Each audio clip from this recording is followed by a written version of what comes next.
ጤና ይስጥልኝ የተወደዳችሁና የተከበራችሁ የኢትዮ ኒውስ ቤተሰቦች እንደምናላችሁ ሰላምታችን በያላችሁበት ይድረስ። እነሆ አዳዲስና ወቅታዊ መረጃዎችን አዘጋጅተን ወደ እናንተ ማድረስ ጀምረናል። ከኢትዮ ኒውስ ልዩ መረጃዎች ጋር አብራችሁ እንድትቆዩ ግብዣችን ነው። በቅድሚያም አርዕስተ ዜናዎችን አስቀድማለሁ። በአማራ ክልል የከፈተውን ጦርነት አጠናክሮ የቀጠለው የብልጽግና አገዛዝ ባህር ዳር አየር ኃይል ምድብ ተጨማሪ ተዋጊ ጀቶችና ድሮኖችን ማስገባቱ ተሰማ። በባህር ዳር አየር ኃይል ምድብ የተባበሩት አረብ ኤሚሬትስ ኦፕሬተሮች እንደሚገኙም የመረጃ ምንጮቻችን ተናግረዋል። በሌላ በኩል በክልሉ የተለያዩ አካባቢዎች በአገዛዝ ጦርና ፋኖ ኃይሎች መካከል የሚደረገው ውጊያ ዛሬም መቀጠሉ ተሰምቷል። ዝርዝሩን ትሰሙታላችሁ። የብልጽግና 8 እዝ ጦር ትግራይን ከቧል ሲሉ የህወሓት ባለስልጣን ተናገሩ።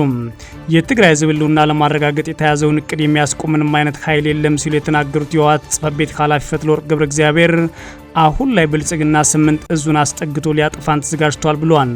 በሌላ በኩል ብቸኛ አማራጫችን የአብይ አህመድ አገዛዝ ማስወገድ ነው ሲሉ የተናገሩት ደግሞ የሰራዊቱ አመራር የሆኑት ኮሎኔል ገብረ ጻዲቅ ናቸው። በዝርዝር እናየዋለን።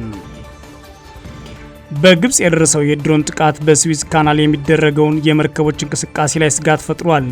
በሌላ በኩል በቀጠናው ትራምፕ የሰላም እቅድ ካቀረቡ በኋላ ሐማስ ሙሉ በሙሉ ትጥቅ ለመፍታት መስማማቱን ገልጿል። የተወደዳችሁና የተከበራችሁ የኢትዮ ኒውስ ቤተሰቦች አብራችሁን ቆዩ። ወደ ዝርዝሩ አልፋለሁ።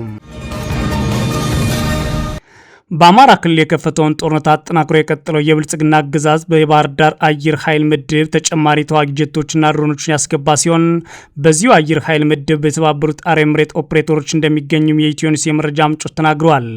ዛሬም በክልሉ የተለያዩ አካባቢዎች በአገዛዝ ጦርና ፋኖ ኃይሎች መካከል የሚደረገው ውጊያም ቀጥሏል።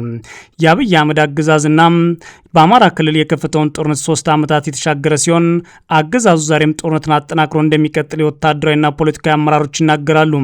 የብልጽግና አገዛዝ ዛሬ ተጨማሪ ዘመናዊ መሳሪያዎች ወደ ክልሉ ማስገባቱን የኢትዮ ኒውስ የመረጃ ምንጮች ተናግረዋል። በዚህም በሌተናል ጄኔራል ይልማ መርዳሳ የሚመራው የአገዛዙ አየር ኃይል ባህር ዳር ምድብ ተጨማሪ ተዋጊ ጀቶችና ዘመናዊ ድሮኖችን ማስገባቱን የተሰማው የብልጽግና አገዛዝ በአማራ ክልል የቀጠለው ጦርነት በባህር ኃይል ምድብ ሱ-27 እና ሱ-30 ተዋጊ አሰማርተዋል ሲሉ የመረጃ ምንጮቻችን ለኢትዮ ኒውስ የተናገሩት። በክልሉ ከ3 ዓመታት በላይ በዘለቀው ውጊያ የብልጽግና አገዛዝ ተዋጊ ጀቶችና ድሮኖችን በመጠቀም ሰላማዊ ሰዎች መግደሉን ዓለም አቀፍ ሚዲያዎች ጭምር ማጋለጣቸው ይታወቃል። አሁን ላይ ተጨማሪ ተዋጊ ሱ-27 እና ሱ-30 ወደ ባህር ዳር አየር ኃይል ምድብ ያስገባው የብልጽግና አገዛዝ በአየር ኃይል ምድቡ አንካንችና ቲቢቱ ጨምሮ ከ18 በላይ የተለያዩ ድሮኖች ማሰማራቱንም ነው የኢትዮ ኒውስ የመረጃ ምንጮች የተናገሩት። ለተከታታይ ዓመታት በራሱ የውስጥ ጦርነት ተሰማርቶ የሚገኝ የብልጽግና አገዛዝ ዘመናዊ አካንች ድሮኖችና ኦፕሬተሮች ሆነው እንዲያገለግሉ የተባበሩት አረብ ኤሚሬቶች ባለሙያዎችን በባህር ዳር አየር ኃይል ምድብ ቀጥሮ እያሰራ ነው ሲሉ የመረጃ ምንጮቻችን ጨምሮ ተናግረዋል። ከተባበሩት አረብ ኤሚሬትስ መንግስት ጋር ወታደራዊ ትብብር እንዳለው የሚነገርለት የብልጽግና አገዛዝ ከባህር ዳር አየር ኃይል ምድብ በተጨማሪ የኤሚሬትስ ባለሙያዎችን በደብረ ዘይትና አሶሳ አየር ኃይል ውስጥ ማሰማርቷል ነው ያሉት የመረጃ ምንጮቹ። በተጨማሪም አገዛዙ ተጨማሪ የአየር መቃወሚያዎችን ወደ ባህር ዳር አየር ምድብ አስገብቷል ያሉት የመረጃ ምንጮች አገዛዙ በቀጣይ በጭልጋና ሁመራ የተጠናከረ የአየርና የሜካናይዝድ እንቅስቃሴ ለማድረግ እየሰራ ይገኛል ብለዋል። የብልጽግና አገዛዝ በኢትዮጵያ የሚነሱ ፖለቲካዊ ጥያቄዎችን በሰላማዊ መንገድ ምላሽ እንዲሰጥ ብዙ እየጠየቁ ቢሆንም አገዛዙ ግን በትግራይ በአማራና በኦሮሚያ ከፍተኛ ውድመት ያስከተለ ጦርነትን አድርጓል። ዛሬም ውጊያዎቹ ቀጥለው 8 ዓመታት ሞልተውታል።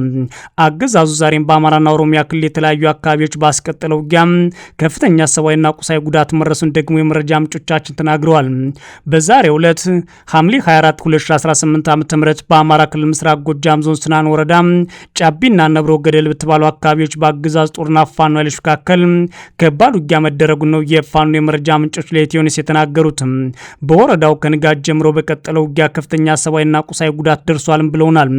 በተመሳሳይ በክልሉ ሸዋ ቀጠና የፍራታና ግድም ወረዳ በተደረገ ውጊያ በርካታ የአገዛዝ ጦር አባላት መገደላቸውን የፋኖ ኃይሎች አስታውቀዋል። በወረዳው አላላ ቀጠና በተደረገ ውጊያ በተለይም የአገዛዙ ጦር የ103ኛ አየር ወለድ ኮማንዶ ክፍለ ጦር አባላት ከፍተኛ ጉዳት ደርሶባቸዋል የተባለው አፋብን ሸዋ ጠቅላይ ግዛት አሳምነው እዝ በበኩሉም በቀጠናው ለዝርፊያ የተሰማራው የአገዛዙ ጦር ላይ ውጊያ ከፍተናል ሲል አረጋግጧል። በሌላ በኩል በኦሮሚያ ክልል ምስራቅ ወለጋ ዞን በአገዛዙ ጦርና ፋኖ ኃይሎች መካከል ከባድ ውጊያ መከፈቱን የተሰማው ከሐምሌ 23 2018 ዓ.ም ጀምሮ በኪረም ወረዳ ቦቃ፣ ነጭሎ፣ ወዴሳና ሀሮ አዲስ ዓለም አካባቢዎች በተደረገ ውጊያ አካባቢዎቹን ካገዛዙ ነጻ አድርገናል ሲል አፋብን ወለጋ ቡዛሞ አንሻ ሰይድ እዝ ለሚዲያችን በላከው መረጃ አስታውቋል። በዚህ ውጊያም ከ71 በላይ የአገዛዙ ጦር አባላት የሞትና የአካል ጉዳት ደርሶባቸዋል ነው ያለው አፋብን። የብልጽግና 8 እዝ ጦር በአጠቃላይ ትግራይን ከቧል ሲሉ የህወሓት ጽሕፈት ቤት ኃላፊ ወይዘሮ ፈትለወርቅ ገብረ እግዚአብሔር ተናገሩ። የትግራይን ህዝብ ህልውና ለማረጋገጥ የተያዘውን እቅድ የሚያስቆም ምንም አይነት ኃይል የለም ሲሉም ነው ኃላፊዋ ጨምሮ የተናገሩት። በሌላ በኩል ብቸኛ አማራጫችን የአብይ አህመድ አገዛዝን ማስወገድ ነው ሲሉ የተናገሩት ደግሞ የትግራይ ሰራዊት አመራር የሆኑት ኮሎኔል ገብረ ጻዲቅ ናቸው። የትግራይ ህዝብ ህልውና ለማረጋገጥ የጀመርነውን ትግል ማስቆም የሚችል ምንም አይነት ኃይል የለም የሚሉት የህወሓት ከፍተኛ አመራርና የጽሕፈት ቤቱ ኃላፊ የሆኑት ወይዘሮ ፈትለወርቅ ገብረ እግዚአብሔር ህወሓት በክልሉ ሲያከናውኑ የቆየውን የህዝባዊ ኮንፈረንስ በሚል ያካሄደውን የጦርነት እቅድ ማብራሪያ መድረክ መዝጊያ ፕሮግራም በክልሉ በደቡባዊ ምስራቅ ዞን በኳያ ከተማ ሲያካሄዱ ባደረጉት ንግግር ነው። የህወሓት ስራ አስፈጻሚ አባልና የቢሮ ኃላፊዋ ወይዘሮ ፈትለወርቅ ገብረ እግዚአብሔር ወይም ሞንጆሪኖ በትግራይ በሁሉም ወረዳዎችና ከተሞች በተካሄዱ ሰፊ መድረኮች ላይ እንደ ህዝብ የጋራ መግባባት ላይ ደርሰናል፣ መመከት እንችላለን፣ ህልውናችንን እናስጠብቃለን፣ ማንም የሚያቆመን የለም ብለዋል። ወይዘሮ ፈትለወርቅ ገብረ እግዚአብሔር በሰላማዊ መንገድ መከናወን ያለባቸው ነገሮች በተከታታይ ሰርተናል፣ ጥረትም አድርገናል፣ ለሰላም ለመጨረስ ሙከራ አድርገናል። በነገር ግን የብልጽግና ስርዓት የትግራይን ህዝብ በጦርነት ለማጥፋት የፕሪቶሪያን ስምምነት ጭምር ሲጠቀምበት ቆይቷል ማለት ከሰዋል። የብልጽግና አገዛዝ የትግራይን ህዝብ ለመግዛትና ለማዋረድ ዝግጁ መሆኑና ከ8 በላይ የጦር እዞችም ትግራይን እየከበቡ መሆናቸውን እናውቃለን። በአሁኑ ሰዓት ህልውናችን ማስጠበቅ ግዴታ ነው ሲሉ ተናግረዋል። ወይዘሮ ፈትለወርቅ የትግራይ ህዝብ ለዘመናት ታሪካቸውን ጠብቀው ቆይተናል የሚሉትና ታሪካችንን ከትውልድ ወደ ትውልድ አስቀጥለናል፣ አሁንም ቢሆን እንደ ህዝብ የሚያጠፉን ኃይሎች እንመክታለን ሲሉ ተናግረዋል። ለዚህም ህዝቡ በጋራ ቆሞ ለተግባራዊነቱ እየሰራ ነው ያሉት ወይዘሮ ፈትለወርቅ የትግራይ ህዝብ ህልውና ለማረጋገጥ የታቀደው ቅድ ማንም ኃይል አያስቆመም ብሏል። በአሁኑ ሰዓት ዋነኛ የህልውናችን አደጋ የብልጽግና የአብይ አህመድ አገዛዝ ነው ሲሉም ተናግረዋል። የትግራይ ህዝብ ህልውና ለማረጋገጥ ደግሞ የአብይ አህመድ አገዛዝ ማስወገድ ብቸኛ አማራጫችን ነው ማለት የተናገሩት ደግሞ ሌላኛው የህወሓት ከፍተኛ አመራር ገብረ ጻዲቅ ናቸው። ገብረ ጻዲቅ የትግራይ ኃይሎች ከፍተኛ አመራር ሲሆኑ ህዝብና የትግራይ ሰራዊት ትዕግስት የሚፈታተኑ የጄኖሳይዳዊ አገዛዝ ድርጊቶችን በአንድነት ለመመከት በተሻለ አቋምና ዝግጅት ላይ ነን፣ በጠላት ፕሮፓጋንዳ አንሸነፍም በማለት ተናግሯል። ትላንት ሐምሌ 23 2018 ዓ.ም ባደረጉት ንግግር ኮሎኔል ገብረ ጻዲቅ አሁን ላይ ያልተጠናቀውን የሰማዕታት አደራ ወደ ግቡ ለማድረስ የትግራይ ሰራዊትና እኛም ሁሉ ህዝባችን ዝግጁ ነን ያሉ ሲሆን አመራሩ የትግራይ ህዝብ ህልውና ለማረጋገጥ ያለው ብቸኛ አማራጭ በጀግንነት ታግሎ ማሸነፍ ብቻ ነው ሲሉም ጠቅሰዋል። ኮሎኔሉ የብልጽግና አገዛዝ ሙሉ በሙሉ ወታደራዊ ኃይሉን በትግራይ ድንበሮች አካባቢ በማሰባሰብ በቅርብ ርቀት ውስጥ በመገኘት ሁለንተናዊ ዝግጅቱን አጠናቆ በትግራይ ህዝብ ላይ ወራ ለመፈጸም እየሰራ ነው ብለዋል። ገብረ ጻዲቅ እንዳሉት ከሆነም የትግራይ ሰራዊት በቀደመ ጦርነት ያሳየውን ጀግንነትና ተጋድሎ አሁን እየተደቀነ ያለውን አዲስ አደጋን በተመሳሳይ ሁኔታ የሚመክትበት እንደሆነ ምንም ጥርጥር የለኝም ሲሉ ተናግረዋል። በተጨማሪም የትግራይ ጥቅሞች በልመና እንደማይረጋገጡ የሚጠቅሱት ኮሎኔሉ የትግራይ ህልውናና በጠላቶቿ ላይ በሚገኝ ድል ይረጋገጣል ብለዋል። ኮሎኔል ገብረ ጻዲቅ የትግራይ ህዝብና ሰራዊት ትዕግስት የሚፈታተኑ የብልጽግና አገዛዝ ተግባራት በአንድነት ለመመከት በተሻለ አቋምና ዝግጁነት ላይ እንገኛለን ሲሉ የተናገሩት በትግራይ እየተካሄደ ያለው አጠቃላይ የመድረክ ንግግር ላይ የሚያደርጉት ኃላፊዎችና ወታደራዊ አመራሮች አብይ አህመድ ስርዓትን በመቅበር ህልውናችን እናረጋግጣለን፣ ከሌሎች ኃይሎች ጋር የፈጠርናቸው ትብብሮችም ያግዙናል፣ ሙሉ በሙሉ በኢትዮጵያ ላይ የሚካሄደውን አምባገነናዊ አገዛዝና ጦርነት ማስቆም የሚችል በጥምር የምናካሄደው የመጨረሻ ውጊያ አለ ሲሉ ይደመጣሉ። በግብጽ የደረሰ የድሮን ጥቃት በስዊዝ ካናል የሚደረግ የመርከቦች እንቅስቃሴ ላይ ከባድ ስጋት ፈጥሯል። በሌላ በኩል የአሜሪካው ፕሬዚዳንት ትራምፕ የሰላም እቅድ ካቀረቡ በኋላም ሐማስ ሙሉ በሙሉ ትጥቅ ለመፍታት መስማማቱ ተገልጿል። በግብጽ የሜዲትራኒያን ባህር ዳርቻ በሚገኘው የዳሚዮታ ወደብ ላይ በሚገኙ 2 የጋዝ ማጓጓዣ መርከቦች ላይ እሳት ያስነሳ የድሮን ጥቃት በስዊዝ ካናል በኩል የሚደረገው የመርከብ እንቅስቃሴ ላይ አዲስ ስጋት ፈጥሯል ይላል ቢቢሲ። በአሜሪካና በኢራን መካከል እየተባሰ መጣው ግጭት ወቅት የስዊዝ ካናል ለሳውዲ ነዳጅ ንግድ ከቀሩት ዋና ዋና መስመሮች አንዱ ነው። በዳሚዮታ ወደብ በ2 መርከቦች ላይ እሳት እንዲነሳ ያደረገው የድሮን ጥቃት መሆኑን የግብጽ ካቢኔ ሐሙስ ዕለት አስታውቆ ነበር። እስካሁን ድረስ ጥቃቱን በተመለከተ ግን ኃላፊነት የወሰደ አካል የለም። ወደቡ ሜዲትራኒያንና ቀይ ባህርን የሚያገናኘው የስዊዝ ካናል አቅራቢያ ላይ የሚገኝ ነው። የድሮን ጥቃቱ የአሜሪካ ንብረት በሆነውና ኤርኔጎርስ ዋርተርን በተሰኘው የጋዝ ማከማቻ መርከብ ላይ ከደረሰ በኋላ ነው እሳት የተነሳ ሲሆን ቃጠሎም ወደ ሌላ መርከቦች መዛመቱን የአይን እማኞችም ለሮይተርስ ተናግረዋል። ኢራን በዳሚዮታ በተፈጸመው ጥቃት ላይ ምንም አይነት ተሳትፎ እንደሌላት ግን በግልጽ ተናግራለች። ግብጽ በቀጠና ውስጥ አስፈላጊ ወዳጅና አጋር ስትሆን ደህንነቷም ለእኛ እጅግ ወሳኝ ነው ሲሉ ነው የኢራኑ የውጭ ጉዳይ ሚኒስትር አባስ አራንግቼ በማህበራዊ ሚዲያቸው ላይ ጻፉት።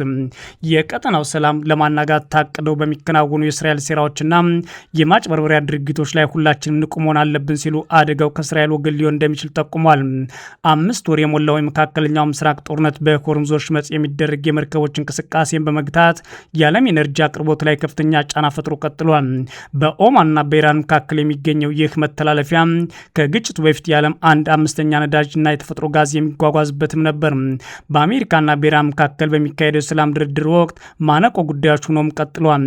በሌላ በኩል እስራኤል የከፈተችውን ጦርነት ተከትሎ ሐማስ ቢዳከም እስካሁን ትጥቅ ለመፍታቱን ታውቋል። አሁን ላይ የአሜሪካ ፕሬዚዳንት ዶናልድ ትራምፕ ሐማስ ትጥቅ ለመፍታት መስማማቱና ጋዛን ከወታደራዊ እንቅስቃሴ ነጻ እንደሚያደርግ ማስታወቁን የተሰማው ትራምፕ ሐሙስ ምሽት ከስምምነት ላይ መደረሱን ይፋ ያደረጉ ሲሆን ይህ ያቀረቡት የሰላም እቅድ ወደ ተግባር ለማስገባት ከፍተኛ ምርታ ላይ ነው ብለዋል። በዚህ ስምምነት መሰረት ጋዛ በአሜሪካ የመራው የሰላም ቦርድ የሚቆጣጠረው የፍልስጤም ቴክኖክራቶች መንግስት መተዳደር ትጀምራለች። ሐሙስ ለትራምፕ በትሩዝ ሶሻል ማህበራዊ ድረገጻቸው ላይ ይህ ለዘላቂ ሰላምና ደህንነት ወሳኝ እርምጃ ነው ሲሉ ጽፈዋል። አክለውም ይህ ስምምነት በመጨረሻም የፍልስጤም ህዝብ ለመርዳት ከሰላም ቦርድ ጋር በቅርበት የሚሰራ አዲስ የፍልስጤም መንግስት ጋዛ እንዲያስተዳድር ለማድረግ ወሳኝ እርምጃ ነው ሲሉ ጽፈዋል። በስምምነቱ መሰረት የእስራኤል ወታደሮች አካባቢውን ለቀው ይወጣሉ። ስምምነቱ የተደረሰው የሐማስ ባለስልጣናት፣ የሰላም ቦርዱ አባላት፣ የግብጽ እንዲሁም ኳታርና ቱርክ አደራዳሪዎች በተገኙበት ነው።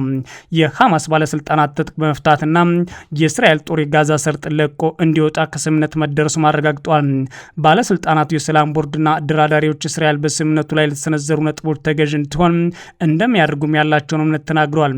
የሐማስ የድርድር ቡድን አባል የሆኑት ጋዚ ሐማድ ቡድኑ በጋዛ ሰርጥ የሚገኙ ህዝቦቻችን ከግድያና ከመፈንቅለ መንግስት ከመፈናቀል ለመታደግ ሲባል ስምምነቶች እያደረጉ መሆኑን ተናግረዋል። እስራኤል እስካሁን ድረስ በጉዳዩ ላይ ምንም አይነት አስተያየት አልሰጠችም። በሚያዝያ ወር ሐማስ በትራምፕ የቀረበውን የሰላም ቦርድ ጥረት ጋራ በተያያዘ የቀረበውን ትጥቅ መፍታት እቅድ ውድቅ አድርጎት ነበር። የአሜሪካ ባለስልጣናት ታዲያ ሐማስ ትጥቅ ከፈታ በኋላ እስራኤል ከጋዛ ለመውጣት ተስማማ እንደሆነ ተጠይቀው ሲመልሱ እስራኤልን የምንጠይቃት በመጀመሪያ ደረጃ ከተስማሙበት 20 ነጥቦች እቅድ ውጭ ሌላ ነገር አይደለም፣ ስለዚህ እቅዱ እንደሚያከብሩት ሙሉ እምነት አለን ሲሉ ምላሽ መስጠታቸውንም ቢቢሲ ዘግቧል። የተወደዳችሁና የተከበራችሁ የኢትዮ ኒውስ ቤተሰቦች መረጃዎቻችን እነዚህ ነበሩ። መልካም ጊዜ እመኛለሁ።